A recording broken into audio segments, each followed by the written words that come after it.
නම කියනවද?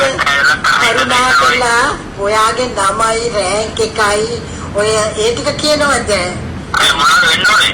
නේද ඔයාගේ නම කියන්නකෝ. ඕගොල්ලන් චන්දිනේ. චන්දි නම් කියන්න බය නෑනේ. ඉතින් ඔයා නම කියන්න. මම ඊට ප්‍රෙගේඩියර් කෙනෙක්. මම රිටයර්ඩ් ප්‍රෙගේඩියර් කෙනෙක්. අයියෝ පව්. අපෝ මිනිහා කෑ ගැහුවේ.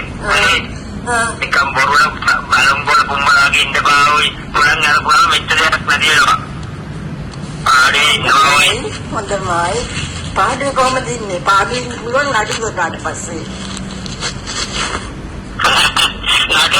නඩු තෝරේ ආන්දරංග පාඩු ආන්දරංග ඔක්කොම අපේ. පුළුවන් නම් කරලා බලන්න ඕනද පුළුවන් කියලා. ඔච්චර තමයි ඉතින් කරන්න දෙන්නේ. නෑ පුළුවන් දේවල් කරනවා ඔයි. වැඩි වැඩ වලට ඉංග්‍රීසි ගන්න නේද? ආයෙත් පැත්තට ඉන්නවද? මේ රටේ මොනක්ද කල්ලේ නැති කරනවද? මොඩේ ගෑණි.